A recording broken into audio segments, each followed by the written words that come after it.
제 얼굴에 뭐라도 묻었나요? 신부 민주는 걱정스러운 눈빛으로 물었어요.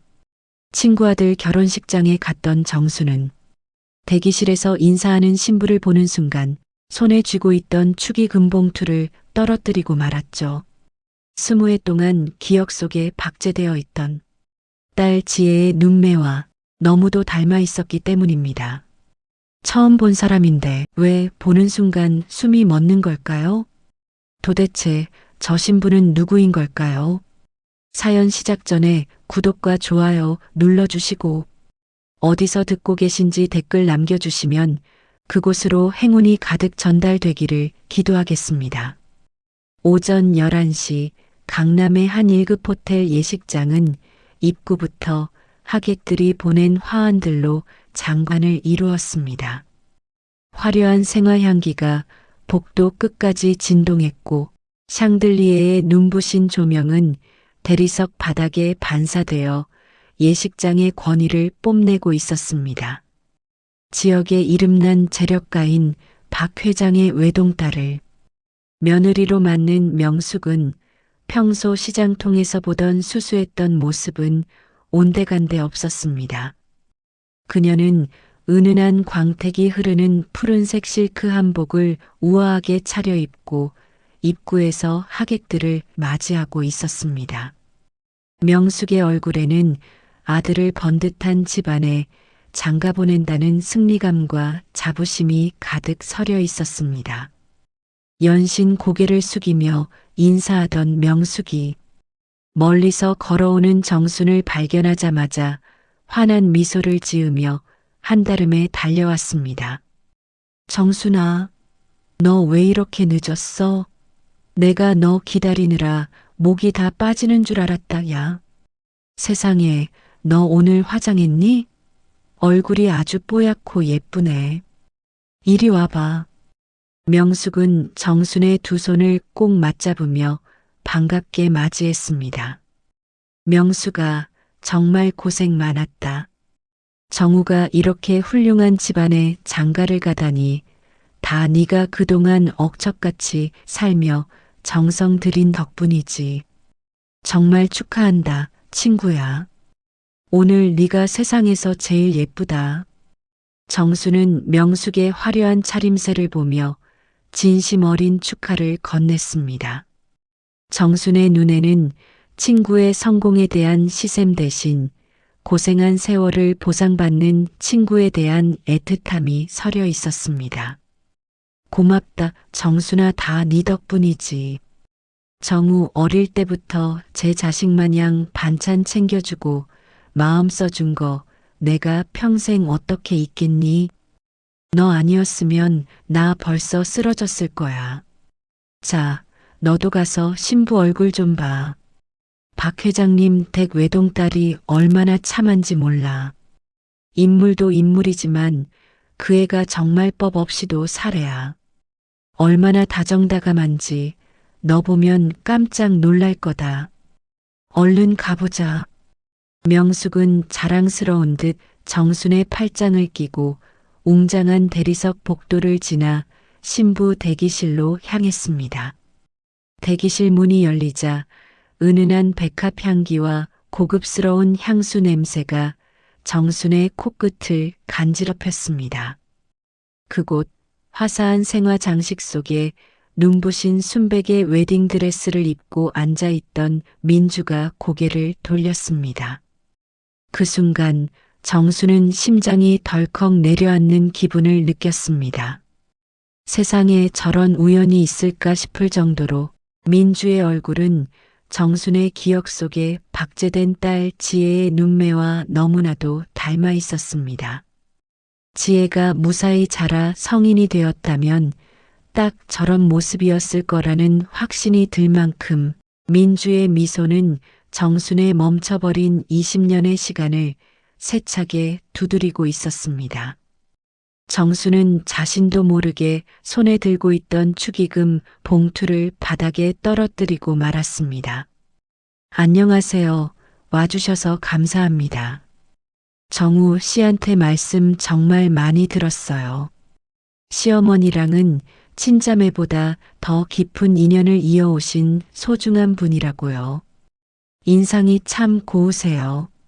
민주는 우아하게 자리에서 일어나 정순에게 다가가 먼저 따뜻한 손을 내밀었습니다. 민주의 손은 비단처럼 고왔고 목소리는 정순의 귓가에 맺힌 그리움을 자극했습니다. 아, 예, 결혼 축하해요. 신부님, 정말 아름답네요. 그런데 실례지만 친가 쪽 어르신 중에 고향이 이북이나 강원도 쪽인 분이 계신가요? 아니면 혹시 어릴 때 시장 근처에 사신 적이라도? 정수는 민주의 얼굴 구석구석을 훑으며 마치 무언가에 홀린 사람처럼 절박하게 물었습니다. 그녀의 목소리는 미세하게 떨리고 있었고 눈동자는 민주의 눈밑 작은 점 하나까지 놓치지 않으려는 듯 집요했습니다. 네, 고향요? 갑자기 그건 왜 물으시는지 저희 집안은 대대로 서울에서 사신 걸로 아는데요. 어머님, 제 얼굴에 뭐라도 묻었나요? 어디 편찮으신 건 아니죠? 민주는 정순의 갑작스러운 질문에 당황한 듯 살짝 미간을 찌푸리면서도 정순의 눈에 고인 이슬을 발견하고는 오히려 걱정스러운 눈빛으로 되물었습니다. 민주의 그 선한 눈빛이 정순의 가슴을 더 아프게 찔렀습니다. 대기실 안에는 어색하고 차가운 침묵이 내려앉았습니다. 주변에서 사진을 찍어주던 민주의 친구들이 수군거리기 시작했고 명숙의 안색은 순식간에 잿빛으로 변했습니다. 명숙은 서둘러 정순의 어깨를 낚아채며 억지 웃음을 지어 보였습니다. 하지만 명숙의 손끝은 정순의 살점을 파고들 만큼 강한 힘으로 파르르 떨리고 있었습니다. 명숙은 정순을 거의 끌어내다시피 하며 복도로 밀어냈습니다. 정순아, 너 오늘 왜 이러니? 신부가 긴장해서 힘든데 왜 자꾸 곤란하게 해? 민주야, 미안하다. 이 아줌마가 요즘 몸이 좀 안 좋아서 그래.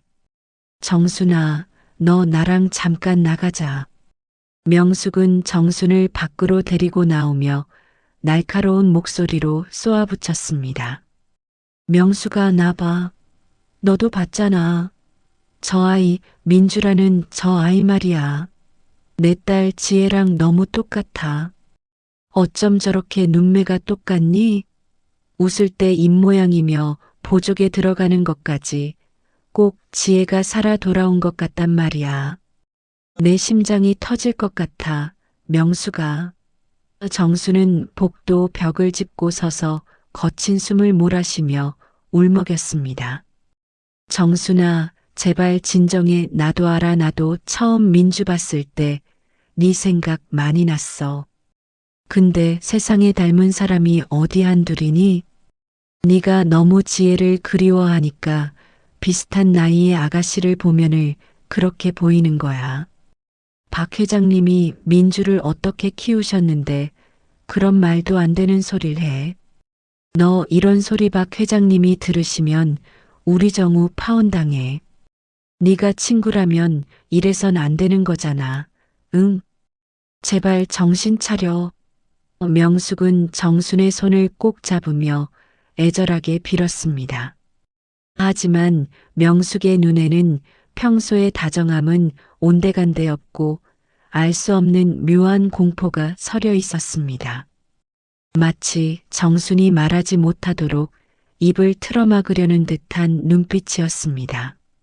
성대하게 치러진 결혼식이 끝나고 하객들이 모두 떠난 뒤에도 정수는 예식장 구석에 멍하니 앉아 있었습니다.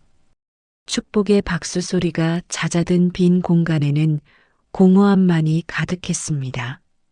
화려했던 예식장은 이제 차가운 정막만이 감돌았습니다. 정수는 무거운 몸을 이끌고 시장 구석에 위치한 자신의 낡은 집으로 돌아왔습니다. 현관문을 열자마자 밀려드는 정적은 그녀의 가슴을 더욱 짓눌렀습니다. 정수는 신발도 벗지 못한 채 현관 바닥에 주저앉았습니다. 방 안은 온기 하나 없이 차가웠고 20년 전 지혜와 함께 쓰던 낡은 장롱만이 그녀를 반겼습니다. 사방은 어둠에 잠겼고 정순의 숨소리만이 벽을 타고 공허하게 울려 퍼졌습니다. 정수는 떨리는 손으로 장롱 깊숙한 곳을 뒤졌습니다. 켜지 않은 형광등 대신 어렴풋이 들어오는 가로등. 불빛 아래서 낡은 비단 헝겊으로 겹겹이 쌓인 상자 하나를 꺼내 들었습니다. 그 안에는 20년 세월 동안 수만 번은 만졌을 딸 지혜의 돌사진이 들어 있었습니다. 사진 속 아이의 얼굴은 어제 본 듯 선명했습니다. 젖살이 통통하게 오른 뺨과 세상을 다 가진 듯 웃고 있는 맑은 눈망울. 정수는 사진 위로 뚝뚝 떨어지는 눈물을 닦아내지도 못한 채 아이의 얼굴을 어루만졌습니다. 손가락 끝이 사진에 닿을 때마다 가슴이 찢어지는 고통이 밀려왔습니다. 지혜야, 엄마가 오늘 이상한 꿈을 꾼 것 같아. 너랑 너무나 닮은 아가씨를 봤거든. 우리 딸이 살아있었다면 정말 딱 저렇게 예쁘게 자랐겠지 싶어서 엄마가 그만 정신을 놓았나 봐. 지혜야, 엄마가 미안해. 내가 네 손을 놓지 말았어야 했는데 내가 죽일년이지. 내가 죽일년이야. 그 예쁜 옷 입고 웃던 애가 내 딸이었어야 했는데. 정수는 사진을 가슴에 품고 차가운 방바닥을 뒹굴며 오열했습니다. 그녀의 통곡 소리는 좁은 방 안을 가득 채웠고 삭힌 한숨은 천장을 타고 흩어졌습니다. 20년이라는 세월이 흘렀음에도 상처는 아물지 않았습니다. 시간이 약이라는 말은 정순에게 해당되지 않았습니다. 정수는 사진을 끌어안고 웅크린 채 고통스러운 밤을 견뎌냈습니다. 닮아도 너무 닮은 그 얼굴이 가슴에 박혀 도무지 잠을 이룰 수 없었습니다. 지혜를 잃어버리던 날의 시장통 소음, 아이가 엄마를 부르던 환청, 그리고 마지막으로 보았던 뒷모습이 다시 귓가에 쟁쟁하게 울려 퍼졌습니다. 정수는 어둠 속에서 지혜의 이름을 부르고 또 부르며 밤을 지새웠습니다. 같은 시각 화려한 호텔방에서 민주는 창밖의 야경을 바라보고 있었습니다. 호텔 방 안은 은은한 간접 조명으로 아늑했지만 민주의 마음은 왠지 모를 소란함으로 가득했습니다. 웅장한 결혼식의 여운이 가시지 않은 밤이었지만 민주의 머릿속에는 낮에 보았던 정순의 얼굴이 자꾸만 떠올랐습니다. 자신을 바라보던 그 애처롭고 절박했던 눈빛, 마치 무언가 소중한 것을 잃어버린 듯한 그 표정이 자꾸만 뇌리를 스쳤습니다. 그리고 따뜻하면서도 마디마디가 거칠었던 그 손길이 가슴 한구석을 자꾸만 찔러왔습니다. 민주는 왠지 모를 공허함에 가온을 여미며 깊은 한숨을 내쉬었습니다. 정우 씨, 아까 그 정순 아주머니 말이야. 나를 보시는데 꼭 잃어버린 자식을 찾은 사람처럼 보였어. 마음이 참 짠하더라고. 정우 씨 말대로 정말 따뜻한 분 같은데 왜 그렇게 슬프게 나를 보셨을까? 이상하게 그 아주머니를 뵙고 나니까 나도 모르게 가슴이 아릿해지더라. 분명 처음 뵙는데 말이야. 민주는 샤워를 마치고 나온 정우에게 조심스럽게 물었습니다. 민주의 눈에는 호기심을 넘어선 알 수 없는 연민이 서려 있었습니다. 그 아주머니가 예전에 딸을 일찍 잃어버리셨다고 들었어. 아마 당신이 너무 예쁘고 참해서 따님 생각이 나셨나 봐. 나중에 우리 신혼여행 다녀오면 맛있는 거 사들고 꼭 한번 찾아뵙자. 아주머니가 당신 보면 정말 좋아하실 거야. 반찬도 한 보따리 싸주실걸? 정우는 민주의 어깨를 감싸 안으며 다정하게 대답했습니다. 정우의 따뜻한 품 안에서도 민주의 시선은 여전히 창밖 어딘가를 향하고 있었습니다. 응, 그러고 싶어. 왠지 아주머니를 뵈면 마음이 편안해지더라고. 이상하게 처음 뵙는 분 같지가 않고 어디서 본 듯한 느낌도 들고 말이야. 나 맛있는 반찬도 배우고 싶어. 당신이 그분 음식을 먹고 자랐다며. 민주는 거울 속에 비친 자신의 얼굴을 가만히 들여다보며 알 수 없는 묘한 기분에 휩싸였습니다. 거울 속의 자신이 낯설게 느껴지는 밤이었습니다. 20년의 시간을 두고 서로를 그리워하던 두 여인은 각기 다른 장소에서 서로를 향한 운명의 끈을 조금씩 당기고 있었습니다. 한 명은 낡은 사진 한 장의 의지에 잃어버린 과거의 상처를 부여잡고 울고 있었고, 다른 한 명은 자신도 모르는 혈육의 이끌림에 고개를 갸우뚱하며 잠 못 이루고 있었습니다. 축복받은 결혼식 뒤편에서 멈춰있던 진실의 수레바퀴가 이제 막 첫 바퀴를 굴리기 시작했습니다. 결혼식에 그 소란스러웠던 환영이 지나간 지도 어느덧 보름이 흘렀습니다. 정순의 일상은 예전과 다름없이 새벽 4시의 알람 소리와 함께 시작되었습니다.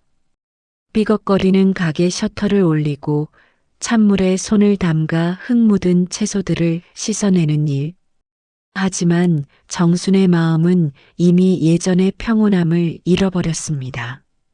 눈을 감으면 자꾸만 예식장 대기실에서 마주쳤던 민주의 그 맑은 눈망울이 아른거렸습니다. 꿈 깨라 정순아, 그 귀한 집 아가씨가 네 딸일 리가 있겠니? 정순은 스스로를 다그치며 마늘을 찧었습니다. 절구공이가 확에 부딪히는 둔탁한 소리가 정순의 머릿속 의구심을 두드리는 소리처럼 들렸습니다. 자식을 잃은 어미의 미련이라고 치부하기엔 그날 느꼈던 가슴의 통증이 너무나도 선명했습니다. 그 시각 민주는 시어머니 명숙의 갑작스러운 심부름으로 시장 근처에 발을 들였습니다. 명숙은 평소 자신이 다니던 자수가게에 들러 예단 방석의 실밥을 확인하고 오라는 특명을 내렸습니다. 평생 백화점 에스컬레이터와 조용한 갤러리에 익숙했던 민주에게 비릿한 생선, 냄새와 상인들의 거친 고함이 오가는 재래시장은 출구 없는 미로와 같았습니다. 민주는 화려한 레이스 소매를 매만지며 조심스럽게 발을 내디뎠습니다. 하지만 골목마다 얽히고 설킨 이정표는 민주를 점점 더 깊은 혼란 속으로 밀어 넣었습니다. 저기, 죄송한데 중앙자수가게로 가려면 어느 쪽으로 꺾어야 하나요? 민주는 지나가는 야채 장수에게 조심스럽게 물었습니다. 하지만 장수는 대답 대신 바빠 죽겠는데 길을 막고 그래. 라며 민주를 툭 치고 지나갔습니다. 민주는 휘청거리며 가판대 모서리에 부딪힐 뻔했습니다. 사람들의 거친 어깨치임과 왁자지껄한 소음 속에서 민주는 그만 방향 감각을 완전히 잃고 말았습니다. 서울 한복판이었지만 민주에게 이곳은 낯선 타국보다 더 위협적으로 느껴졌습니다. 그때였습니다. 누군가 민주의 가녀린 어깨를 단단하고 묵직한 힘으로 잡아챘습니다. 투박하지만 사람의 온기가 가득 느껴지는 손길, 바로 정순이었습니다. 정순은 배달을 가려다 인파 속에서 쩔쩔매며 눈시울이 붉어진 민주를 단번에 알아보았습니다. 정순의 가슴이 철렁 내려앉았습니다.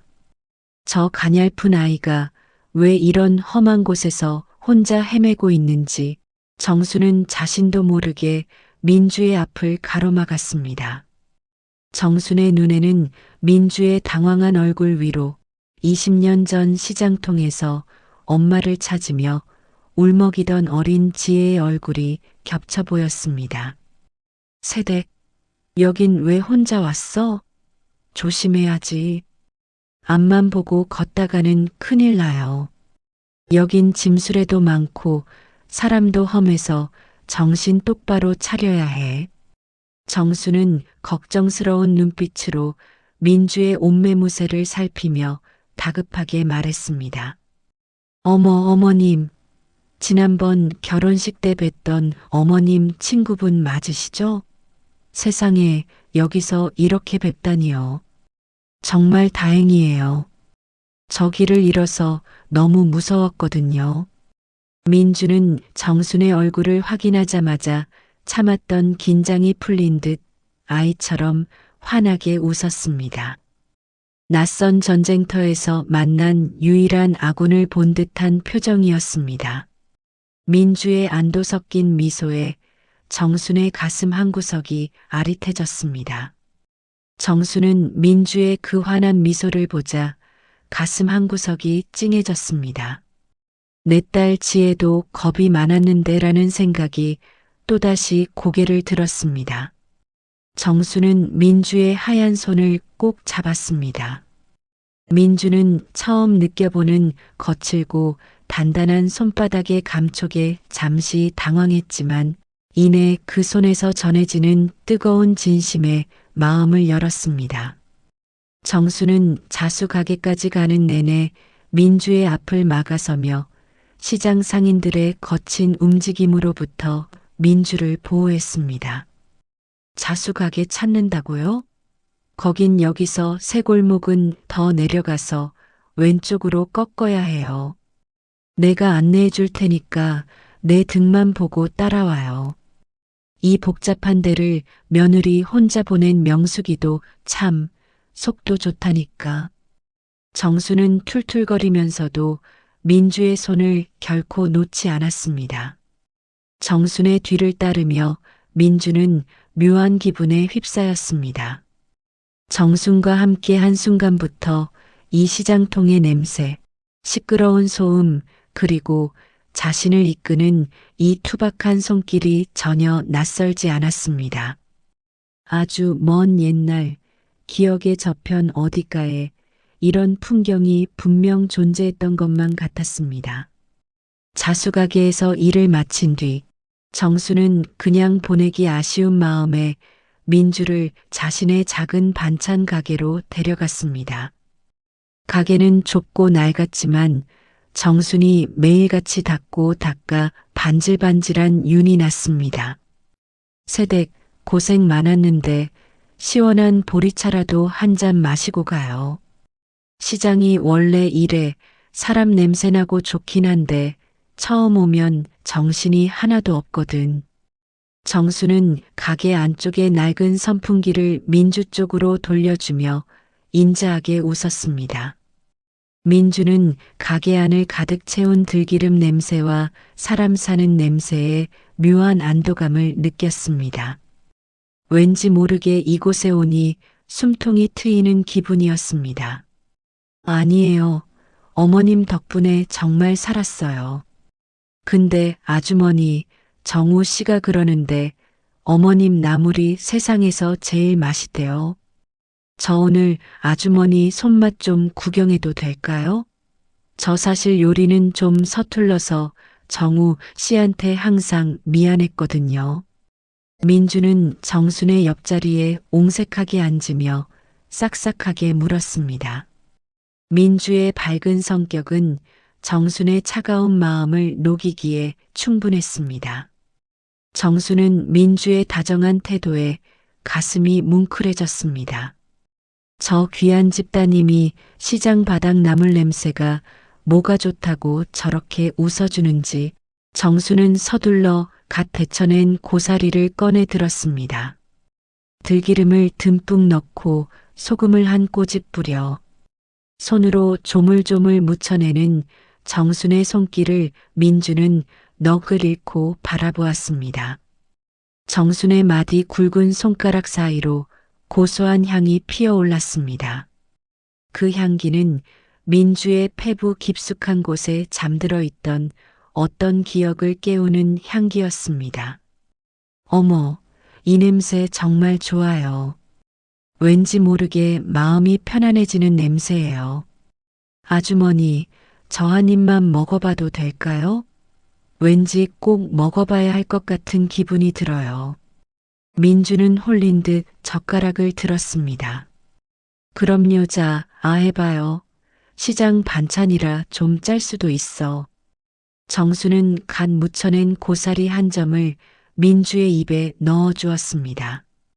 정순의 투박한 손가락 끝이 민주의 입술에 살짝 닿았습니다.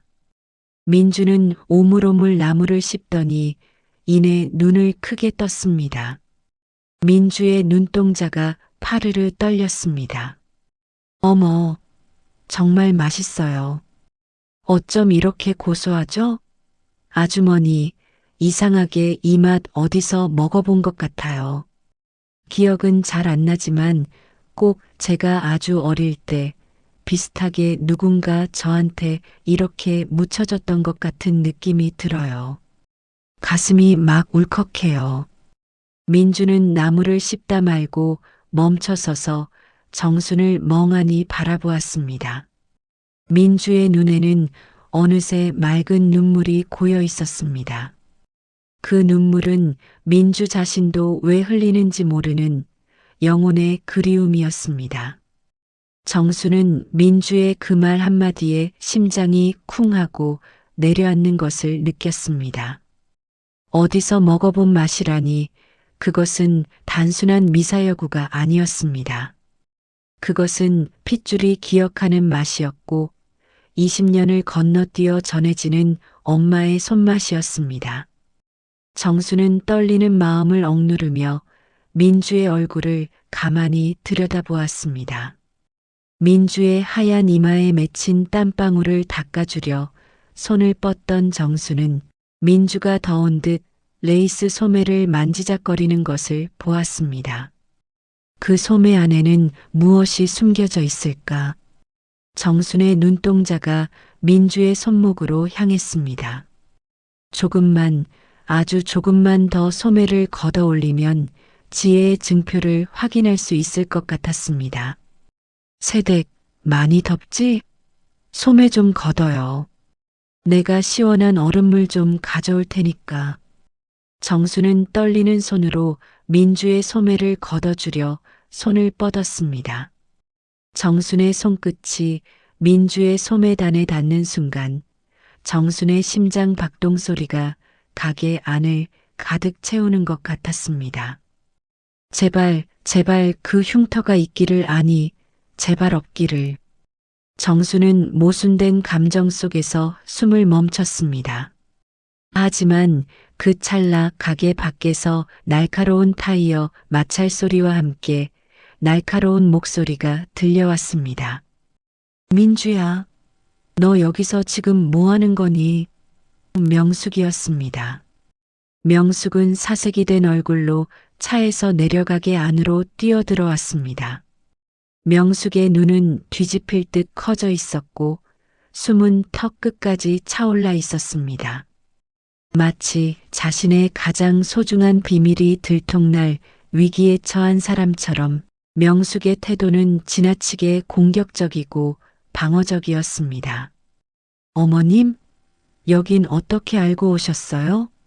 제가 길을 잃고 헤매고 있었는데 친구분이 발견하고 도와주셨어요. 민주는 놀라 자리에서 일어났습니다. 너 시장에서 길 잃었다는 소리 듣고 내가 얼마나 놀랐는지 아니? 내가 자수가게로 바로 가라고 했지. 누가 이런 시장통 반찬 가게에 있으라고 했어. 당장 나와. 박 회장님이 알면 어쩌려고 그래. 시집살이 한다고 소문이라도 나면. 명숙은 민주의 소매를 황급히 끌어내리며 정순을 매섭게 노려보았습니다. 명숙의 눈에는 평소의 자애로움은 간데없고 도끼 어린 경계심만이 가득했습니다. 명숙은 정순의 손이 닿았던 민주의 소매를 털어내듯 거칠게 잡아당겼습니다. 명수가 왜 민주 씨한테 화를 내고 그래? 길 잃어서 당황하고 지쳐 보이길래 내가 데려와서 물 한 잔 먹인 건데 정우 아내한테 반찬 좀 나눠 먹이는 게 뭐가 어때서? 정수는 명숙의 과도한 반응이 의아했습니다. 명숙은 마치 누군가에게 소중한 보물을 뺏길까봐 전전긍긍하는 불안한 눈빛이었습니다. 그 인자하던 친구의 얼굴 뒤에 숨겨진 서늘한 가면이 정순의 눈에 처음으로 포착되었습니다. 정순아, 너 정말 이럴 거니? 민주 우리 집 귀한 며느리야. 이런 데서 나물이나 얻어먹고 있을 수준이 아니라고. 다시는 우리 민주한테 아는 척 하지 마. 알았니? 이건 친구로서 마지막 경고야. 명숙은 민주를 방강제로 끌고 가게를 빠져나갔습니다. 민주는 명숙에게 끌려가면서도 자꾸만 뒤를 돌아 정순을 바라보았습니다. 그 눈빛은 죄송해요, 아주머니. 하지만 곧 다시 뵈러 올게요라고 말하는 듯 했습니다. 정수는 멀어지는 명숙의 자동차 뒷모습을 보며 멍하니 서 있었습니다. 명숙이 그토록 필사적으로 민주의 소매를 가리며 자신을 경계하던 모습, 그리고 민주가 말한 기억 속의 맛. 정순의 마음속에는 이제 단순한 그리움이 아닌 차가운 의구심의 안개가 피어오르기 시작했습니다. 명수가 너 왜 그렇게 불안에 떠는 거니? 너 도대체 뭘 숨기고 있는 거야? 설마 내가 생각하는 그런 건 아니겠지? 정수는 자신의 가슴을 부여잡으며 가게 바닥에 주저앉았습니다. 한낮의 시장통은 여전히 시끄러웠지만 정순의 가게 안은 고요한 정적만이 감돌았습니다. 같은 시간 차 안에서 민주는 화가 난 시어머니의 눈치를 보며 자신의 소매를 만져보았습니다. 아까 정순 아주머니가 만지려 했던 그 왼쪽 손목. 민주는 아주 어릴 적 아버지가 이 흉터는 네가 어릴 때 큰 사고를 당해 생긴 거니까 절대 남에게 보여주면 안 된다. 부끄러운 상처다라고 엄히 말씀하셨던 기억을 떠올렸습니다. 하지만 오늘 그 아주머니의 손길은 그 흉터조차 따뜻하게 안아줄 것만 같은 기이한 느낌이었습니다. 왜 아버지는 흉터를 숨기라고 하셨을까? 왜 시어머니는 그 아주머니를 갑자기 저토록 싫어하실까? 민주는 시어머니에게 아무런 말도 꺼낼 수 없었지만 마음속에는 작은 의심의 싹이 움트기 시작했습니다. 그리고 민주는 창밖으로 스쳐 지나가는 풍경을 보며 정순의 얼굴을 다시 떠올렸습니다. 그 아주머니의 눈에 고였던 눈물, 그리고 자신을 먹여주던 그 손길. 민주는 자신도 모르게 왼쪽 손목의 흉터를 가만히 쓰다듬었습니다. 시장의 밤은 낮보다 더 차갑고 고요했습니다. 정수는 가게 문을 닫은 지 한참이 지났음에도 불구하고 민주가 앉아있던 낡은 나무 의자를 멍하니 바라보며 앉아 있었습니다. 가게 안쪽 구석진 곳, 먼지가 뽀얗게 내려앉은 형광등 불빛이 가물거리며 정순의 지친 얼굴을 비추었습니다. 민주가 남기고 간 찻잔에는 아직 온기가 남아있는 것만 같아 정순은 그 잔을 차마 씻지 못하고 두 손으로 감싸 쥐었습니다. 이 맛 어디서 먹어본 것 같아요. 민주가 나직이 내뱉었던 그 한마디는 정순의 심장에 박힌 대못이 되어 그녀를 밤새 잠 못 들게 했습니다. 설명할 수 없는 그 기묘한 이끌림과 본능적인 기억. 정수는 가슴 한구석이 시커멓게 타들어가는 듯한 통증을 느끼며 결연한 표정으로 낡은 앞치마를 벗어 던졌습니다. 이제는 친구라는 이름 뒤에 숨은 명숙의 이유 모를 변해버린 태도와 의구심을 직접 벗겨내야 할 때가 온 것입니다. 다음 날 아침 정수는 정성스럽게 묻힌 나물 보따리를 들고 명숙의 새 집으로 향했습니다. 평소라면 대문 앞까지 마중 나왔을 명숙이었지만 어제 시장에서의 사건 이후 명숙은 연락이 두절되었고 태도는 칼바람처럼 싸늘하게 식어 있었습니다.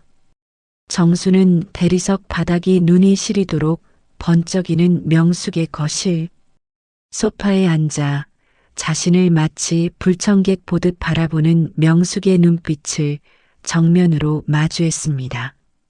명숙의 손에는 명품 찻잔이 들려 있었지만 찻잔을 든 가느다란 손가락은 미세하게 파르르 떨리고 있었습니다. 그 떨림은 명숙이 감추고 있는 거대한 공포의 잔상과도 같았습니다. 높은 천장 아래로 흐르는 공기는 숨이 막힐 듯 무거웠고 화려한 가구들은 오히려 정순을 압박해오는 듯 했습니다. 명수가 어제는 내가 좀 미안했다. 민주 씨가 시장 한복판에서 길을 잃고 너무 당황해하길래 잠시 쉬게 하면서 물 한 잔 먹인 건데 네가 그렇게까지 화를 낼 줄은 정말 몰랐어. 우리가 30년을 넘게 봐온 사이인데 그런 일로 소리를 지르니 내가 참 무안하더라. 옛날 생각나서 나물 좀 챙겨왔다. 너 이거 좋아하잖니? 정수는 나물 보따리를 테이블 위에 조심스레 내려놓으며 낮은 목소리로 말을 건넸습니다. 정순의 목소리는 최대한 덤덤하려 애썼지만 그 끝에는 미세한 떨림이 묻어 있었습니다. 정순아, 내 말 오해하지 말고 똑똑히 들어. 민주는 이제 내 며느리이기도 하지만 박 회장님 댁의 금지옥엽 외동딸이야. 그런 아이가 시장 바닥 흙먼지 날리는 곳에서 나물이나 얻어먹고 앉아있는 거 박 회장님이 아시면 내 체면이 뭐가 되겠니? 우리 집안이랑 박 회장님 댁 수준 차이 난다는 소리 듣게 하고 싶지 않아. 앞으론 좀 자제해줬으면 좋겠다. 이건 친구로서 부탁하는 게 아니라 민주 시어머니로서 경고하는 거야. 네가 자꾸 민주를 지혜로 착각하고 말도 안 되는 소리를 해대면 나도 더 이상은 못 참아. 명숙은 정순의 눈을 피하며 찻잔을 탁 소리나게 내려놓았습니다. 명숙의 말투는 정중함을 가장하고 있었지만 그 안에는 정순을 철저히 밀어내고 외면하려는 강한 거부감이 독리처럼 박혀 있었습니다. 명숙은 차가운 눈으로 정순이 가져온 나물 보따리를 쏘아보았습니다. 명숙아, 너 정말 낯설다. 우리가 30년을 시장통에서 같이 뒹군 친구잖아. 네가 언제부터 그렇게 수준을 따지고 격식을 따졌니? 정우 키울 때 돈 한 푼 없어서 쩔쩔맬 때 서로 집 드나들며 내 반찬 없으면 밥 한 술 못 드던 게 바로 너였어. 그 시절 잊었니? 그 고생 같이 한 세월이 있는데 어떻게 나한테 수준 운운할 수가 있어? 너 정말 왜 그러니? 꼭 나한테 뭐 숨기기라도 하는 사람처럼 나만 보면 눈을 부라리고 쫓아내지 못해 안달이잖아. 도대체 뭘 숨기고 있는 거야? 내가 무서운 거니? 아니면 네 양심이 무서운 거니? 정수는 명숙의 얼굴을 뚫어지게 바라보며 단도직입적으로 물었습니다. 정순의 눈빛은 명숙에 가면 속 진실을 꿰뚫으려는 듯 날카로웠습니다. 숨긴다니? 내가 너한테 뭘 숨겨? 너 정말 자식일 터니 머리가 어떻게 된 거 아니니? 망상도 정도껏 해. 내가 너 불쌍해서 지금까지 참아주고 어울려준 거야. 쓸데없는 소리 할 거면 그만 가봐. 나 지금 머리가 깨질 듯이 아프니까 쉬어야겠어. 다시는 연락하지 말고 찾아올 생각도 하지 마. 명숙은 갑자기 소리를 버럭 지르며 자리에서 벌떡 일어났습니다. 명숙의 과잉된 반응은 오히려 정순의 의구심에 확실한 불을 지폈습니다. 명숙은 도망치듯 서재로 들어가 전화를 붙잡았고 거실에는 무거운 침묵만이 감돌았습니다. 정수는 홀로 남겨진 거실에서 명숙의 뒷모습을 보며 주먹을 꽉 쥐었습니다. 명숙이 서재 안에서 누군가와 다급하게 통화하는 소리가 문틈으로 새어나왔습니다. 다급한 말소리와 함께 명숙의 거친 호흡 소리가 들렸습니다. 정수는 거실 한 구석에 놓인 명숙의 화려한 자개 화장대를 무심코 바라보았습니다. 명숙이 급하게 전화를 받으러 가느라 미처 잠그지 못한 보석함이 살짝 열려 있었고 그 사이로 낯익은 빛깔의 헝겊 뭉치가 보였습니다. 정수는 무언가에 홀린 듯 자리에서 일어나 화장대로 다가갔습니다. 심장이 터질 듯이 뛰었습니다. 한 걸음 한 걸음이 마치 가시밭길을 걷는 듯 고통스러웠습니다. 보석함의 뚜껑을 천천히 열자 화려한 다이아몬드 반지와 금팔찌들, 틈바구니에서 구석에 처박힌 낡은 비단 주머니 하나가 눈에 들어왔습니다. 정수는 떨리는 손으로 그 주머니를 꺼냈습니다. 주머니의 끈을 풀자 그 안에서 툭 하고 떨어진 것은 반쯤 찌그러지고 빛바랜 작은 은방울 놀이개였습니다. 세월의 때가 타 은빛은 죽었지만 정순에게는 그 무엇보다 눈부신 물건이었습니다. 지혜가 태어난 날 정순의 친정어머니가 이 방울 소리를 듣고 삼신할머니가 우리 지혜를 지켜줄 거다라며 아이의 옷깃에 직접 달아주었던 바로 그 놀이개였습니다. 방울 뒤쪽을 뒤집자 지혜라는 두 글자가 정순의 사별한 남편이 서툰 솜씨로 새겨 넣었던 그 모양 그대로 남아 있었습니다. 정순의 눈동자가 경련하듯 세차게 흔들렸고 숨이 턱 끝까지 차올라 비명조차 나오지 않았습니다. 차가운 금속의 감촉이 정순의 손바닥을 타고 심장까지 전달되었습니다. 이게 왜 여기 있어? 명숙이 네가 이걸 왜 가지고 있어? 내 딸 지혜. 몸에 달려있던 게 왜 네 보석함에 있냐고. 정순아, 너 지금 뭐 하는 거야? 남의 집 보석함을 왜 함부로 뒤져? 당장 내놔. 도둑질이라도 하겠다는 거야? 서재에서 튀어나온 명숙이 사색이 된 얼굴로 달려와 정순의 손에서 놀이개를 거칠게 빼앗으려 했습니다. 명숙의 눈은 이미 이성을 잃은 짐승처럼 번뜩이고 있었고 얼굴 근육은 공포로 인해 기괴하게 뒤틀려 있었습니다. 명숙아, 똑바로 말해. 이거 우리 지혜 거잖아. 지혜 잃어버리던 날 지혜 옷에 분명히 달려있던 거잖아. 시장통 그 난리 속에서 네가 이걸 챙긴 거야? 아니면 네가 지혜를 네가 내 딸을 어디론가 빼돌린 거니? 대답해. 대답하라고. 정수는 놀이개를 손바닥에 꼭 쥔 채 명숙을 밀쳐내며 악에 바친 소리를 질렀습니다. 정순의 외침은 화려한 거실 천장을 울리며 명숙의 가슴에 비수처럼 꽂혔습니다. 무슨 헛소리야. 그거 길바닥에서 주운 거야. 예뻐서 그냥 넣어둔 거라고. 너 정말 미쳤구나? 자식 잃은 게 벼슬이니? 언제까지 그 옛날 일에 매달려 살 거야. 당장 나가. 경찰 부르기 전에 내 집에서 당장 나가란 말이야. 명숙은 비명을 지르며 정순의 어깨를 밀쳐 현관 쪽으로 몰아냈습니다. 명숙의 얼굴은 공포를 넘어선 광기 어린 도끼로 일그러져 있었습니다. 명숙은 마치 부정한 것을 몰아내듯 정순을 거칠게 밖으로 밀어냈습니다. 정순은 명숙의 힘에 밀려 현관 밖 차가운 아스팔트 바닥으로 내팽개쳐졌습니다. 대문이 쾅 소리를 내며 닫혔고 정순의 손에는 명숙과 실랑이를 벌이다 줄이 끊어져 떨어져 나온 작은 음방울 하나만이 덩그러니 남겨져 있었습니다. 정수는 그 방울을 가슴에 묻고 바닥을 기며 오열했습니다. 무릎이 까져 피가 났지만 통증조차 느껴지지 않았습니다.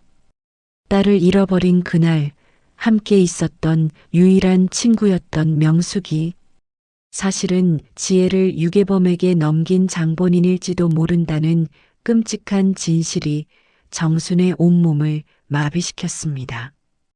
정순은 굳게 닫힌 대문을 두드리며 이름을 불렀지만 돌아오는 것은 차가운 정적뿐이었습니다. 그날 밤 정순은 시장 골목어귀에서 퇴근하는 민주를 다시 기다렸습니다. 어둠이 짙게 깔린 골목, 가로등 불빛 아래로 민주가 탄 차가 들어왔습니다. 명숙이 붙여놓은 감시의 눈길을 피해 정수는 쓰레기 더미 옆 어둠 속에 몸을 숨겼습니다. 민주가 차에서 내려 대문으로 향하는 찰나 정수는 나직하고 애절한 목소리로 노래를 부르기 시작했습니다. 그것은 20년 전 지혜를 재울 때마다 정순이 직접 등을 토닥이며 불러주던 그 섬집 아기 노래였습니다. 정순의 목소리는 떨리고 갈라졌지만 그 안에는 20년의 한이 서려 있었습니다. 엄마가 섬 그늘에 굴 따러 가면 아기는 혼자 남아 집을 보다가 정순의 떨리는 노랫소리가 적막한 골목길에 낮게 깔렸습니다. 바람을 타고 흐르는 멜로디는 민주의 귓가에 조용히 안착했습니다. 민주는 그 노랫소리를 듣는 순간 마치 머리 위로 벼락이 떨어진 듯 그 자리에 얼어붙고 말았습니다. 들고 있던 가방을 떨어뜨릴 뻔하며 민주는 주변을 두리번거렸습니다. 한 걸음도 뗄 수 없었습니다. 머릿속 깊은 곳에 봉인되어 있던 파편들이 폭풍처럼 휘몰아쳤습니다. 따뜻한 온기가 느껴지던 아랫목, 자신을 포근하게 품에 안고 등을 토닥여주던 누군가의 커다란 손길, 그리고 귓가에 자상하게 울려 퍼지던 바로 그 멜로디. 민주는 자기도 모르게 입술을 파르르 떨며 다음 구절을 따라 부르려다 멈칫했습니다. 민주의 눈에선 이유를 알 수 없는 굵은 눈물방울이 뺨을 타고 흘러내려 드레스 깃을 적셨습니다. 어머님, 이 노래 어떻게 아세요? 저 이 노래만 들으면 자꾸 가슴이 아파요. 아주 어릴 때 꿈속에서 누가 계속 불러주던 노래인데 아주머니가 어떻게 이 노래를... 아주머니 누구예요? 대체 누구길래 자꾸 생각나게 하세요? 민주는 눈시울이 붉어진 채 어둠 속 정순을 바라보았습니다. 민주의 눈동자에는 혼란과 그리움, 그리고 알 수 없는 공포가 뒤섞여 있었습니다. 민주 씨, 아니, 지혜야, 너 정말 기억 안 나니? 엄마야. 내 엄마라고. 이 방울 소리 들리니? 내가 태어나던 날 할머니가 달아주신 내 방울이야. 박 회장이 내 아빠가 아니야. 명숙이가 너를 팔아넘긴 거라고. 정수는 참지 못하고 어둠 속에서 튀어나와 민주의 손을 덥석 잡았습니다. 그 절박한 손길에 민주의 비단 소매가 위로 거쳐 올라갔고 가로등 주황빛 아래 초승달 모양의 흉터가 기적처럼 선명하게 모습을 드러냈습니다. 정순의 눈동자가 그 흉터를 본 순간 그녀의 세상은 멈추어 버렸습니다. 정순의 비명 섞인 외침과 동시에 저 멀리서 명숙의 날카로운 목소리가 들려왔습니다. 민주야, 너 거기서 뭐 하는 거야? 내가 그 여자 만나지 말라고 몇 번을 말해. 당장 이 여자 떼어내. 명숙은 건장한 사내들과 함께 달려와 정순을 민주에게서 거칠게 떼어놓았습니다. 정순은 차가운 바닥에 나뒹굴면서도 손바닥에 쥐고 있던 그 은방울을 민주를 향해 던졌습니다. 민주 씨, 이거 봐요. 당신 이름이 새겨진 방울이에요. 박 회장한테 물어봐요. 당신이 누군지, 당신을 누가 훔쳐왔는지 물어보란 말이야. 지혜야. 민주는 사내들에게 끌려 차 안으로 밀려 들어가면서도 바닥에 떨어져 굴러가는 작은 은방울을 멍하니 응시했습니다. 명숙은 그 방울을 구두발로 짓밟아 버리며 민주를 다그쳤습니다. 민주야, 절대 속지 마라. 저 아줌마 자식 잃고 미친 사람이야. 내 아빠가 알면 큰일 난다. 저런 미친 사람. 상대하는 거 아니야. 너까지 미치고 싶어? 명숙의 얼굴은 공포와 광기로 기괴하게 일그러져 있었고 민주를 감시하는 눈빛은 섬뜩할 정도로 차가웠습니다. 박 회장의 서재 창가에서 이 모든 광경을 지켜보던 박 회장은 차갑게 양주를 들이켰습니다. 그의 눈은 핏발이 서 있었고 찻잔을 쥐고 있던 명숙과는 비교도 안 될 만큼 거대한 아기가 서려 있었습니다. 그의 등 뒤로는 어둠이 짙게 깔려 있었고 서재의 공기는 얼어붙은 듯 했습니다. 오명숙 여사, 결국 이를 이 지경으로 만들었군. 내 자비를 우습게 봤어. 이제 더 이상 지체할 수 없어. 그 여자 당장 치워버려. 다시는 이 세상 햇빛을 보지 못하는 곳으로 보내버리라고. 이번에도 실패하면 내 아들 정우도 무사하지 못할 줄 알아.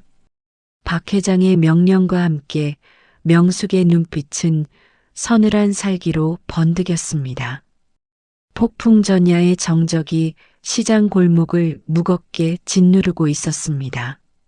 낮 동안에 활기찼던 소라남은 간데없고 낡은 가로등만이 전압이 불안한 듯 깜빡거리며 정순의 반찬 가게 앞을 위태롭게 비추고 있었습니다.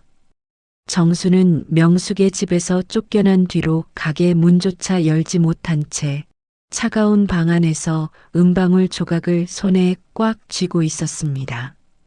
손바닥을 파고드는 금속의 차가운 감촉이 오히려 정순에게는 유일하게 살아있음을 느끼게 하는 현실처럼 느껴졌습니다.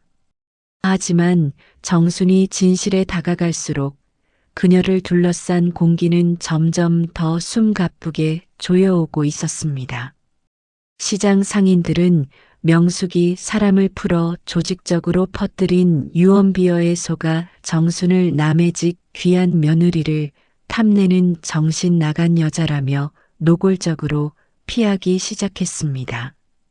평생을 정직하게 일궈온 삶의 터전이 한순간에 모래성처럼 무너져 내리고 있었습니다.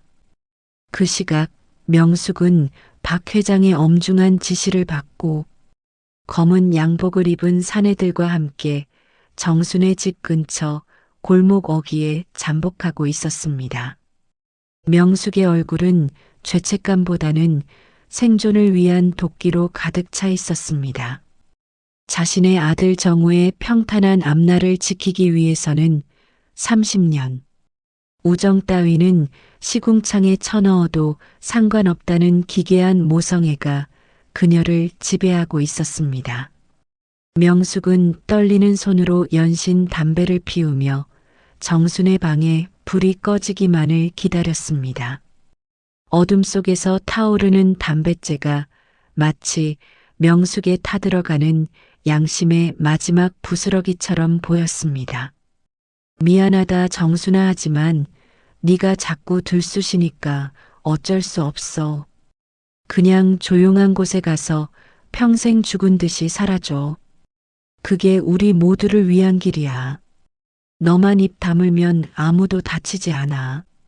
명숙은 차가운 밤 공기 속에 낮은 목소리로 음조리며 눈을 질끈 감았습니다.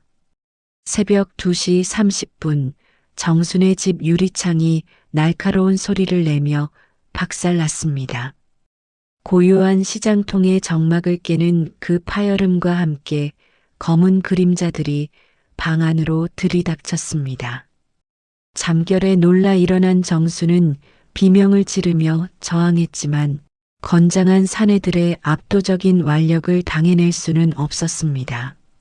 사내들은 정순의 입을 두꺼운 수건으로 틀어막고 그녀를 거칠게 포대기에 싸서 준비된 사설 구급차에 실었습니다. 명숙은 그 모든 과정을 차 안에서 유리창 너머로 차갑게 지켜보고 있었습니다. 포대기 틈으로 비친 정순의 찢어지는 듯한 원망 섞인 눈빛이 명숙의 시선과 허공에서 마주쳤지만 명숙은 움찔하면서도 차갑게 고개를 돌려버렸습니다.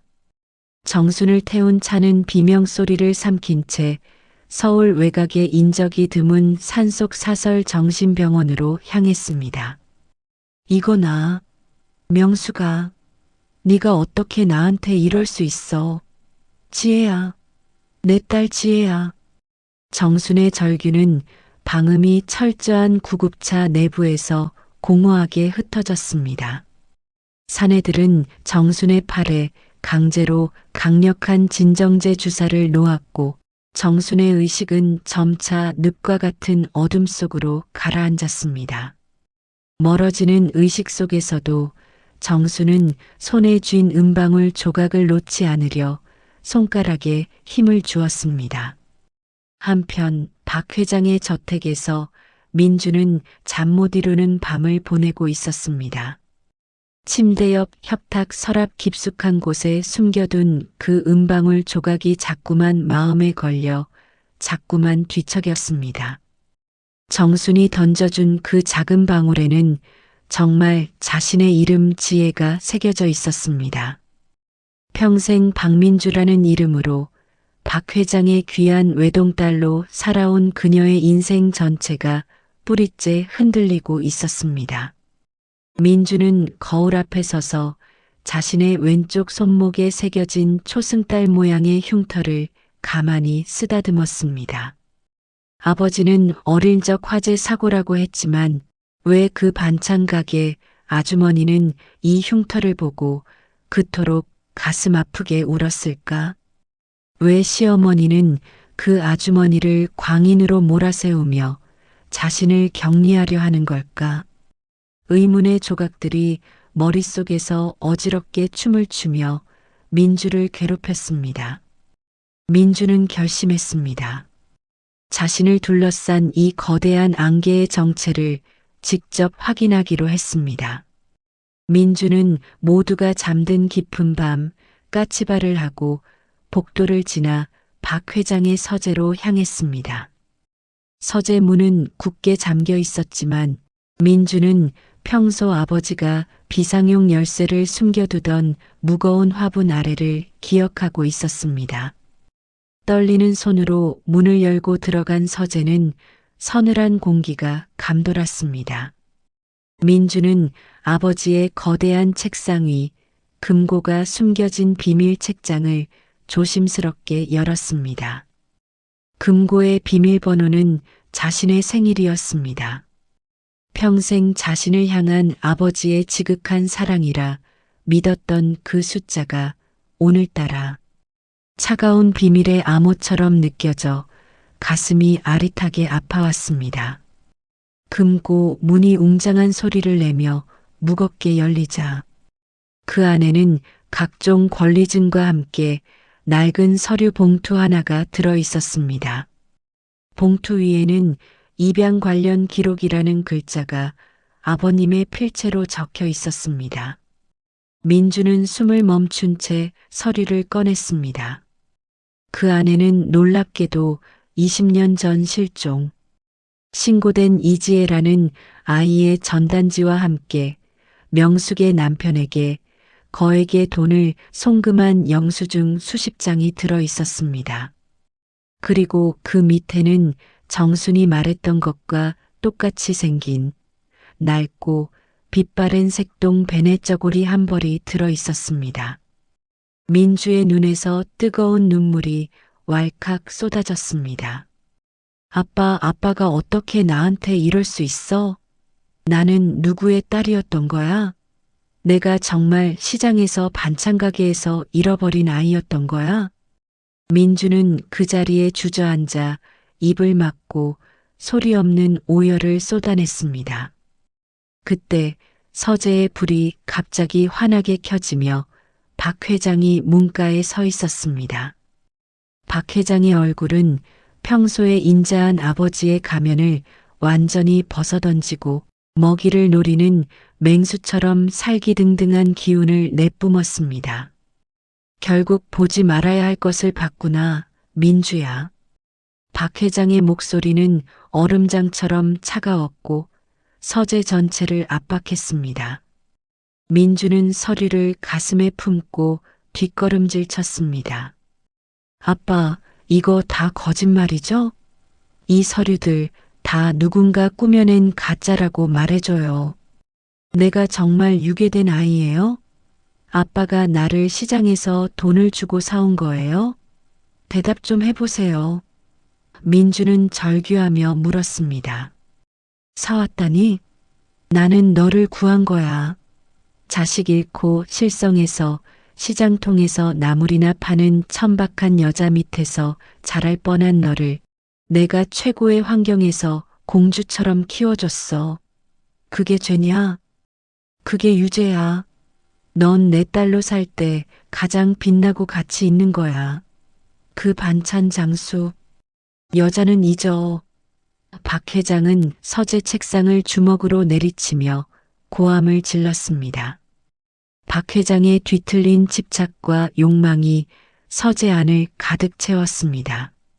민주는 아버지가 아닌 처음 보는 낯선 사람을 마주한 듯한 공포에 몸을 떨었습니다.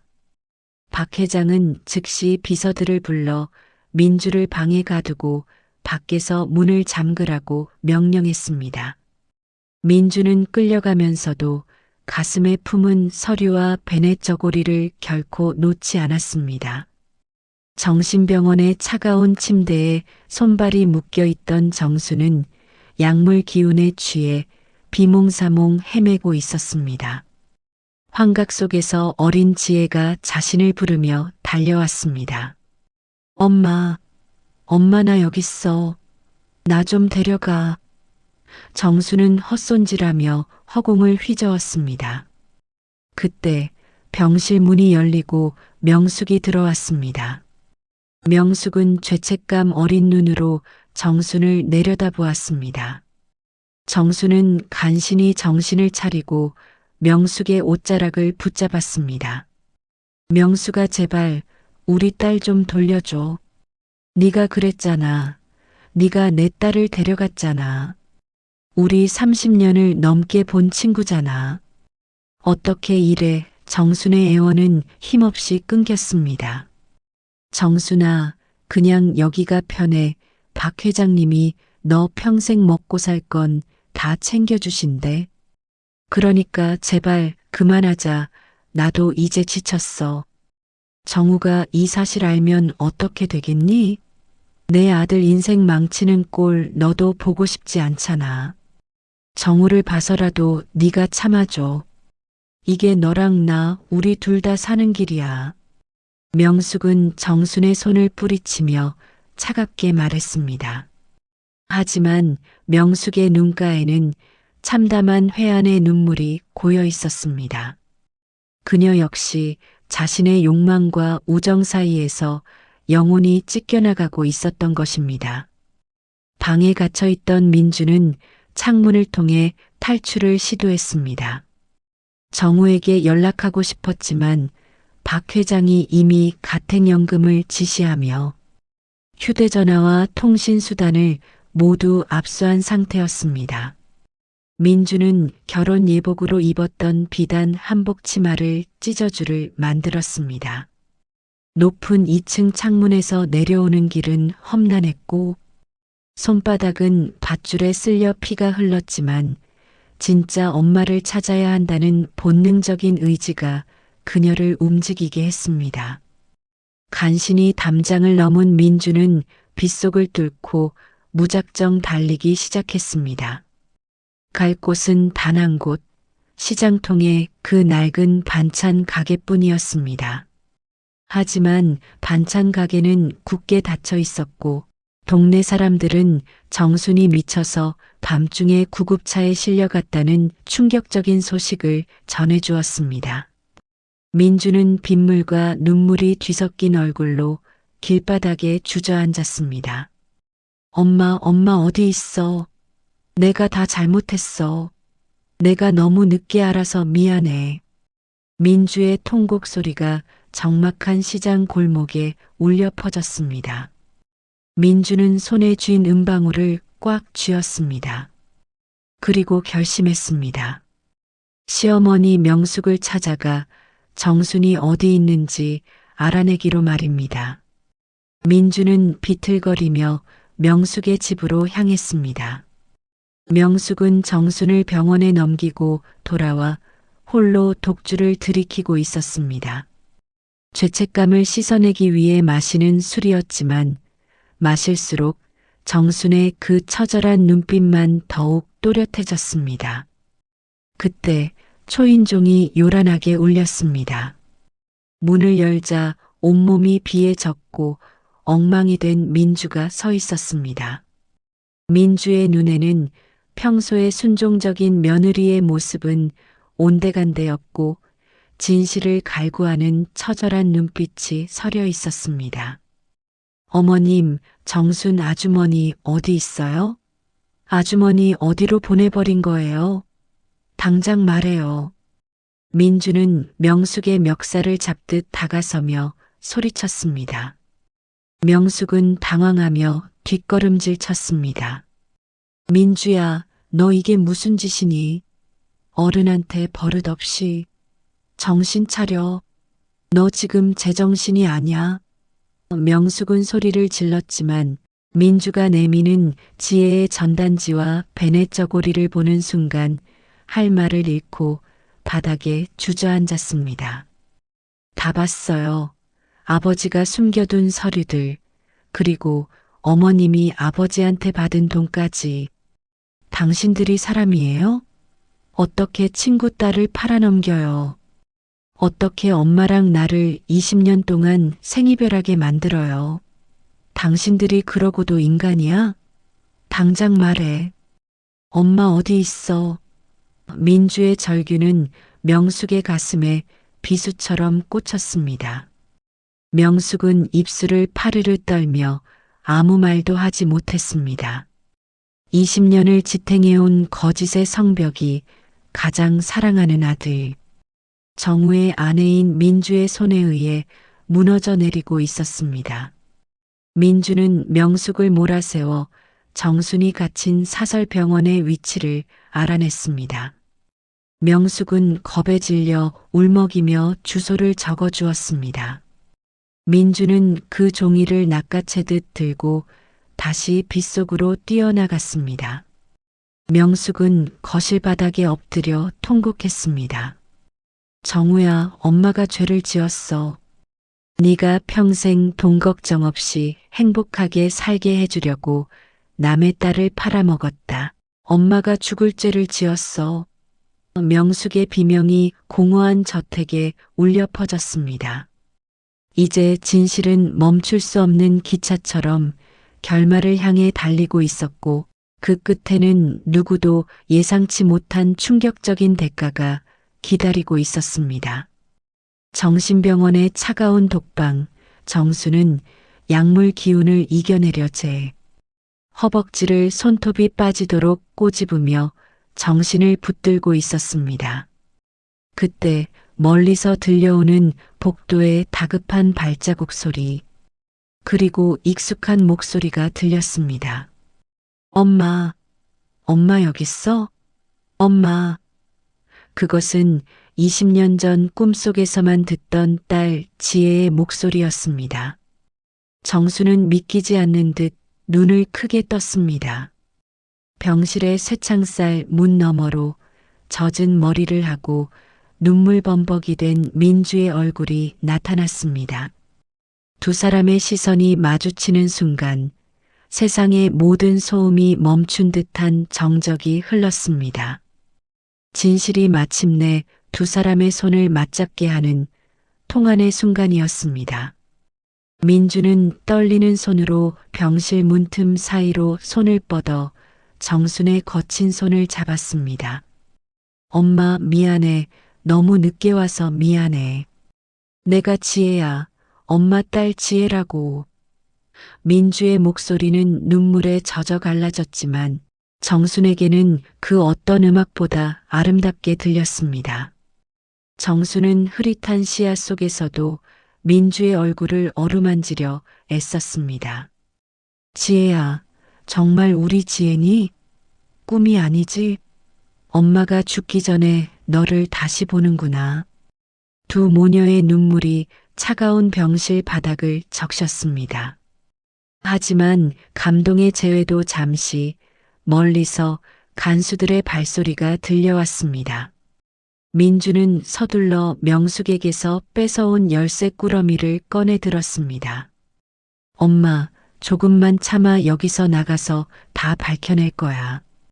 아빠도 시어머니도 그들이 저지른 죄 다 갚게 해줄게. 민주의 눈빛은 이제 더 이상 연약한 아가씨의 것이 아니었습니다. 잃어버린 20년을 되찾으려는 한 여인의 강인한 의지가 불타오르고 있었습니다. 민주는 정순을 부축해 어두운 복도를 달리기 시작했습니다. 비상구 계단을 내려가는 정순의 발걸음은 위태로웠지만 딸의 손을 잡은 힘만은 결코 풀리지 않았습니다. 병원 밖은 여전히 폭우가 쏟아지고 있었지만 그 빗줄기는 오히려 두 사람의 탈출을 가려주는 축복처럼 느껴졌습니다. 병원 정문을 빠져나와 숲길을 헤매는 두 사람의 등 뒤로 박 회장이 보낸 사내들의 서치라이트가 번뜩였습니다. 거기서 사내들의 고함이 산울림을 타고 퍼졌습니다. 벼랑 끝까지 내몰린 정순과 민주. 뒤쪽은 깎아지른 듯한 절벽이었고 앞쪽은 무장한 사내들이었습니다. 정수는 민주의 손을 꼭 쥐며 결연한 표정을 지었습니다. 지혜야, 엄마 믿지? 여기서 같이 뛰어내리자. 저들에게 다시 잡히느니 차라리 같이 죽는 게 나아. 민주는 엄마의 눈을 바라보며 고개를 끄덕였습니다. 응, 엄마 이제 절대 안 헤어져 같이 가. 두 모녀는 서로를 꽉 껴안은 채 어둠이 깊게 깔린 절벽 아래로 몸을 던졌습니다. 빗소리만이 두 사람의 마지막 비명을 삼키며 밤하늘을 가득 채웠습니다. 칠흑 같은 어둠이 내리앉은 절벽 아래 세상은 온통 집어삼킬 듯한 강물 소리와 비바람의 비명으로 가득했습니다. 박 회장이 보낸 사내들은 벼랑 끝에 서서 서치라이트의 차가운 불빛을 연신 휘두르며 두 여인의 흔적을 찾았지만 눈앞에 보이는 것은 끝을 알 수 없는 낭떠러지와 세차게 쏟아지는 빗줄기뿐이었습니다. 이 정도 높이에서 이 속도로 떨어졌으면 시체도 못 찾습니다. 물살이 워낙 세서 이미 하류로 떠내려갔을 거예요. 철수합시다. 사내들의 무미건조한 목소리가 빗소리에 묻혀 사라졌습니다. 그들은 두 사람의 죽음을 확신하며 비열한 웃음을 지은 채 현장을 떠났습니다. 하지만 그 시각 절벽 중간에 기적처럼 뻗어나온 해송의 뒤틀린 가지 사이로 두 여인의 손이 서로를 피가 통하지 않을 정도로 필사적으로 맞잡고 있었습니다. 정수는 날카로운 나뭇가지가 자신의 등허리와 옆구리를 파고드는 고통 속에서도 품 안에서 기절한 민주를 놓치지 않으려 온 힘을 다해 이를 악물었습니다. 빗물인지 피눈물인지 알 수 없는 액체가 정순의 얼굴을 타고 흘러내렸습니다. 지혜야, 정신 차려야 해. 여기서 잠들면 안 돼. 엄마가 네 손 절대 안 놓을게.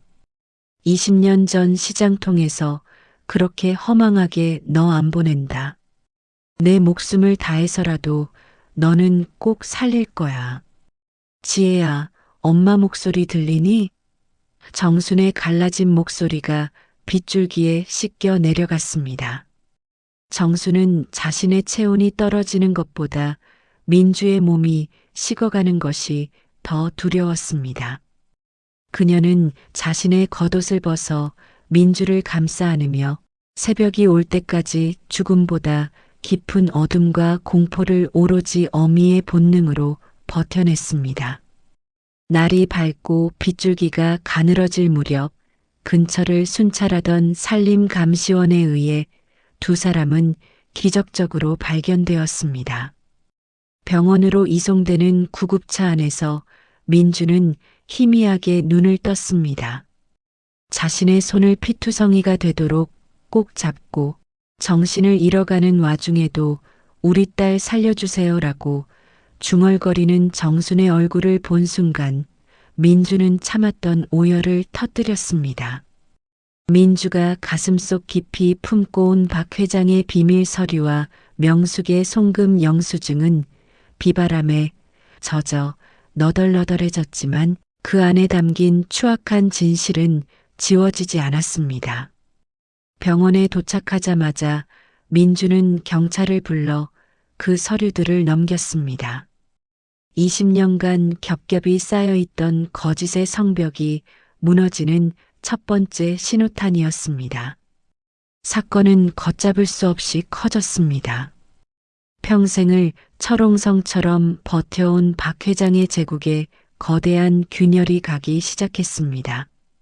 사회적 명망가이자 인격자로 칭송받던 박 회장의 파렴치한 유괴와 아동 매매, 그리고 이를 은폐하기 위해 명숙과 공모하고 살인까지 교사하려 했던 정황이 낱낱이 밝혀졌습니다. 신문과 뉴스는 연일 재력가 박 회장의 두 얼굴이라는 제목으로 이 사건을 대대적으로 보도했습니다. 전 국민은 20년간 자식을 찾기 위해 시장 바닥에서 버텨온 정순의 사연에 눈물을 흘렸고 돈을 위해 친구의 아이를 팔아치운 명숙의 악행에 분노했습니다. 한편 어머니 명숙의 집에서 모든 진실을 마주한 정우는 영혼이 부서지는 듯한 고통을 겪고 있었습니다. 자신이 그토록 사랑했던 아내가 친구의 딸이었고 자신의 어머니가 그 친구의 인생을 지옥으로 몰아넣은 장본인이었다는 사실은 정우에게 감당할 수 없는 형벌이었습니다.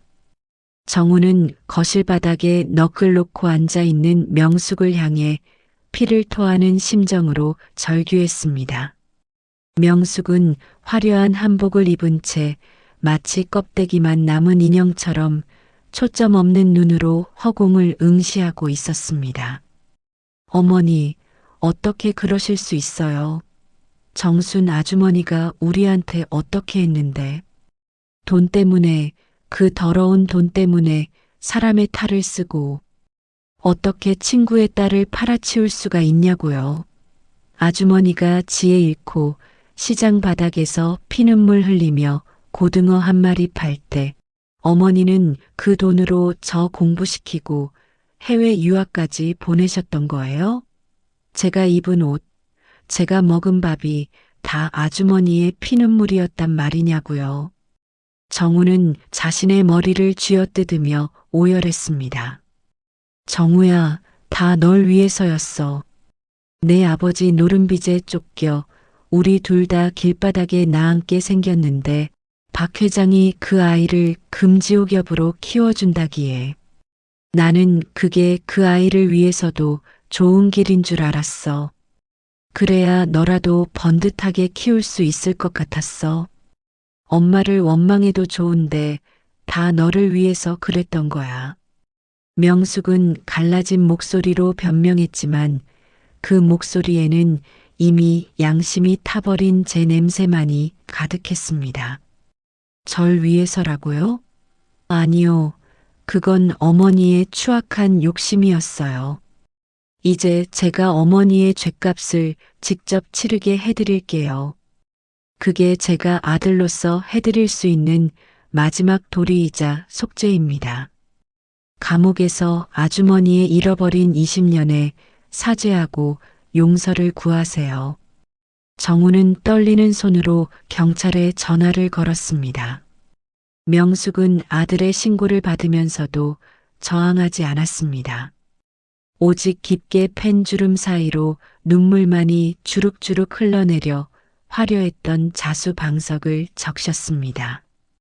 20년을 지탱해온 거짓의 삶이 가장 사랑하는 아들의 손에 의해 무너지는 비극적인 순간이었습니다. 법정은 유례없는 인산인해를 이루었습니다. 박 회장은 마지막까지 초호화 변호인단을 선임하여 불 속에서 아이를 구출해 선의로 키운 것뿐이라며 발뺌하려 했습니다. 하지만 휠체어를 타고 증인석에 앉은 정순의 서슬퍼런 증언과 민주가 간직해온 은방울 놀이개가 결정적인 쐐기를 박았습니다. 특히 민주가 기억해낸 섬집 아기 노래의 파편들과 손목의 흉터가 화제가 아닌 정순의 손길이 닿았던 뜨거운 솥에 의한 것이라는 의료진의 정밀 소견이 발표될 때 법정은 통곡의 바다가 되었습니다. 박 회장은 결국 유괴, 감금의 혐의로 징역 10년의 중형을 선고받았습니다. 명숙 역시 유괴 방조 및 아동 매매 혐의로 실형을 선고받고 법정 구속되었습니다. 법정을 나서는 박 회장과 명숙을 향해 시장 상인들은 소금을 뿌리며 분노를 표출했습니다. 정의는 늦었지만 분명하게 실현되었습니다. 시간이 흘러 다시 봄이 찾아왔습니다. 시장 골목의 공기는 예전보다 훨씬 따뜻하고 평화로웠습니다. 정순의 반찬 가게는 예전보다 더 정갈하고 활기찬 모습으로 단장되었습니다. 가게 간판 옆에는 작고 예쁜 칠판 하나가 새로 걸렸습니다. 오늘의 추천 메뉴 우리 지혜가 가장 좋아하는 고사리 나물. 정수는 하얀 앞치마를 두르고 흥얼거리며 나무를 묻히고 있었습니다. 그녀의 곁에는 이제 민주가 아닌 지혜라는 본래의 이름을 되찾은 딸이 함께 서 있었습니다. 지혜는 세련된 원피스 대신 수수한 작업복을 입고 있었지만 그 얼굴만큼은 세상 그 누구보다 맑고 행복해 보였습니다. 엄마 간이 딱 맞아요. 역시 우리 엄마 손맛은 누구도 못 따라온다니까. 시장 사람들이 다들 엄마 남을 기다린대요. 벌써 예약이 꽉 찼어요. 지혜는 밝은 미소를 지으며 정순의 어깨에 고개를 기댔습니다. 20년 전 잃어버렸던 그 다정함이 가게 안의 고소한 들기름 향기와 어우러져 가득 채워졌습니다. 지혜야, 엄마는 요즘 아침에 눈을 뜨는 게 겁이 날 때가 있어. 이게 다 꿈일까 봐. 내가 내 옆에서 이렇게 웃어주는 게 정말 현실일까 싶어서 가끔 내 팔을 꼬집어 보고 싶다니까. 정수는 딸의 흉터 있는 손목을 애틋하게 어루만지며 눈시울을 붉혔습니다. 아니야, 엄마 이제 절대 안 헤어져. 이 흉터, 예전에는 아버지가 숨기라고 해서 창피한 상처인 줄만 알았는데 이제는 이게 내가 엄마 딸이라는 증거 같아서 너무 소중해. 엄마, 나 찾느라 고생 많았지? 이제 내가 엄마 평생 지켜줄게. 우리 맛있는 반찬 만들면서 오래오래 같이 살자. 내가 엄마 비법 다 전수받을 거야. 지혜는 정순의 거친 손을 자신의 뺨에 갖다 대며 깊은 온기를 느꼈습니다. 가게 밖 어두운 골목 어귀에는 정우가 조용히 서 있었습니다. 죄인의 아들이라는 멍에를 지고 차마 가게 안으로 발을 들이지 못한 채 그는 먼 발치에서 행복해 보이는 두 모녀의 모습을 지켜보았습니다. 그는 이미 박 회장에게서 받은 모든 재산을 사회에 환원하고 속죄의 길을 걷고 있었습니다. 지혜는 정우를 발견하고 천천히 다가갔습니다. 두 사람 사이에는 긴 침묵이 흘렀지만 서로를 향한 애틋함은 사라지지 않았습니다. 정우 씨, 어머니 면회 다녀왔어? 안색은 좀 어떠셔? 지혜가 조심스럽게 물었습니다. 어머니는 매일 기도만 하셔. 정순 아주머니한테 미안하다는 말만 반복하시면서 지혜야, 정말 미안해. 내가 너한테 무슨 말을 해야 할지 모르겠어. 우리 어머니가 지은 죄, 내가 평생 갚으면서 살게. 나중에, 아주 나중에 우리 다시 웃으며 볼 수 있는 날이 올까? 정우는 고개를 깊게 숙였습니다. 정우 씨 잘못 아니야. 우리는 피해자이기도 하지만 또 누군가에게는 상처받은 사람들이잖아. 우리 조금 더 시간이 필요할 것 같아. 언젠가 엄마랑 어머니가 서로를 진심으로 용서할 수 있는 날이 오면 그때 다시 웃으면서 보자. 자, 이거 가져가서 먹어. 정우 씨가 좋아하던 도라지 나물이야. 엄마가 넉넉히 싸주셨어. 지혜는 정순이 직접 무친 나물 한 통을 쥐어주었습니다. 정우는 그 나물통을 소중히 안고 골목 뒤로 사라졌습니다. 그의 뒷모습 위로 벚꽃잎이 축복처럼 쏟아졌습니다. 어느덧 해가 뉘엿뉘엿 저물어가는 시장의 풍경은 그 어느 때보다 평온합니다. 정순과 지혜는 가게 셔터를 내리고 함께 집으로 향하는 길을 걷습니다. 두 사람의 그림자가 길게 늘어져 하나로 합쳐지는 모습이 마치 20년간의 끊어졌던 인연을 메우는 듯합니다. 시장 골목 가게들에서 흘러나오는 저녁찌개 냄새와 사람들의 웃음소리가 두 사람의 발걸음을 가볍게 합니다. 우리 삶에도 가끔은 박 회장의 뒤틀린 욕망이나 명숙 씨의 어긋난 모성애처럼 감당하기 힘든 어둠이 찾아오곤 합니다. 믿었던 사람에게 배신당하고 소중한 것을 잃어버린 채 길을 잃기도 하죠.